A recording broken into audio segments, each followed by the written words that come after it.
China is known for many things: Kung Fu, the Great Wall, that Olympic swimmer back in the 90s with the giant back, and they manufacture just about everything. They seem to be a country that prides himself on beating the West. And in the case of serial killers, they may just take the title. Yang Xinghao was a prolific serial killer between 1999 and 2003. In fact, just in that short amount of time, he managed to kill 67 people. But many people believe the numbers are way higher. Yang was born in a small rural community in the Penang province. The youngest of four, he was raised in a very impoverished family. Unlike other children who would play and yell and scream and all the stuff kids love to do, Yang never really spoke a word. He really just kept to himself. And what many people would say, he just kind of lurked in the background. He was there, but he wasn't really there. By the age of 17, Yang dropped out of school and started traveling around China. He'd go to different parts of China, usually working as a laborer or a factory hand. Basically, he was just doing whatever job he could get his hands on. Sometimes he'd sleep in motels, other times he'd just sleep on the streets. He never stayed in any area too long, so he never made friends or had a girlfriend or anything like that. It was also around this time that Yang started to get into trouble with the police. He was convicted on multiple robberies and theft and a few violent assaults. And for these crimes, he would be sent to a labor camp to work off his punishment. Upon his release, again, Yang starts moving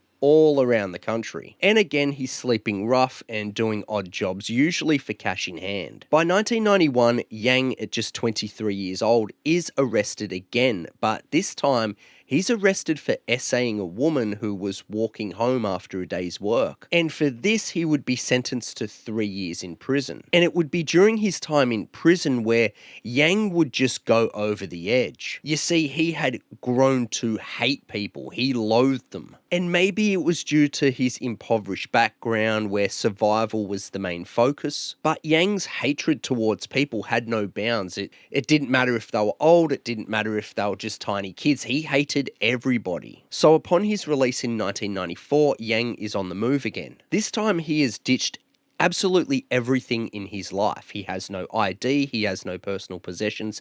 He is just a dude who's existing at this point. And again, he's working for cash in hand, and again, he's not staying in any area too long. And it's during these years that Yang started breaking into people's houses while they were asleep to steal things like food and valuables. And being that it is rural China, it's not that hard to break into these houses because at that time, people just left their doors unlocked because it was relatively safe. So here's Yang, a homeless drifter, drifting from community to community. But while he's traveling and stealing, this anger inside him is growing and growing. And to look at him, you would never know. He very much had a poker face. It was expressionless. You wouldn't know by looking at him that he just was seething full of anger towards people. And by 1999, and during one of his usual break-and-enters in the middle of the night, something inside Yang snapped. The home was occupied by an elderly couple. It was dead silent. And as he's quietly sneaking around their house looking for valuables to steal, he comes across a hammer that was left out on the kitchen table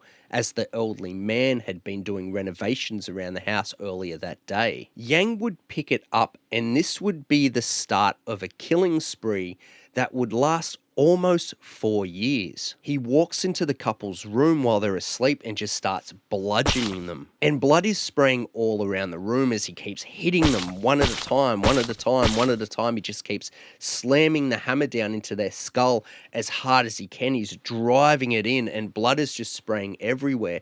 And this couple barely moves and they barely make a sound. It was over really quickly. Yang, covered in blood, goes into their bathroom and washes it off. All the rage he had inside for the first time in his life had dissipated. It was gone. And this unusual calmness had followed. For the first time in his life, he felt like he was in total control. And he really was at peace. Over the next years, he would continue on with his rampage, breaking into rural houses all around China in the dead of the night, using whatever he could find laying around their house, shovels, pickaxes, hammers. He would go from room to room, just caving people's skulls in. Young couples, old people, children, men and women.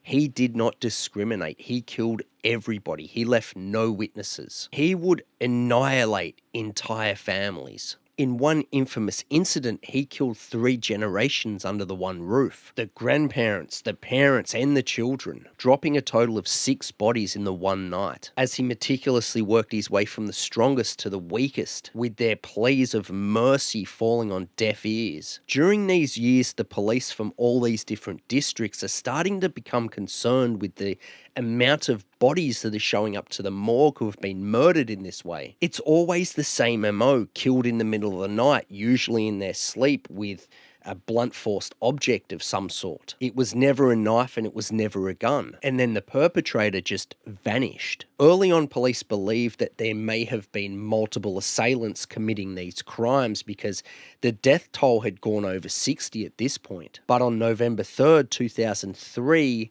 they would be proven wrong. Police had set up checkpoints all over the country. The assignment was simple: check IDs on everybody in the area, but mainly focus on the drifters, because you see, at this point, they started to realize that whoever this perpetrator or perpetrators were, they were not members of the community. It would be in the Hebei province when they would encounter 35-year-old Yang Xinghao. They could see that his clothes were all dirty. He had no ID and absolutely no possessions to his name. This man literally did not exist. So they arrest him on the spot and they take him downtown. Now, Yang wasn't the only vagrant to be arrested and taken to the police station, but Yang was the only one whose fingerprints they ran that was linked back to the murder of 67 people. So from here, Yang is taken into an interrogation room where he just confesses to everything. He broke down in shocking detail how he broke into the houses, what murder weapons he used when he was killing these people. He remembered absolutely everything.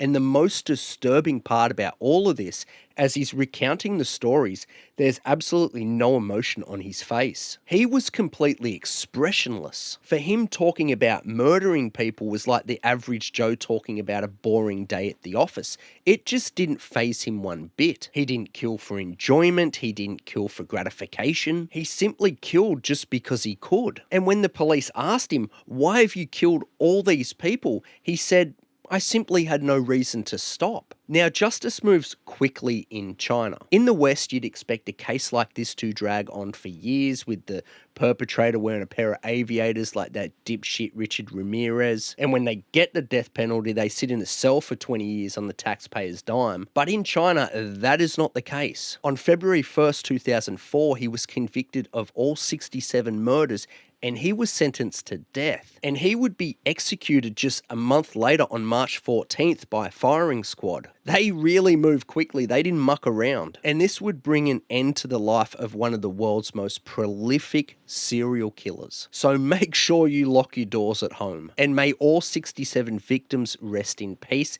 And as always, stay safe out there in internet land.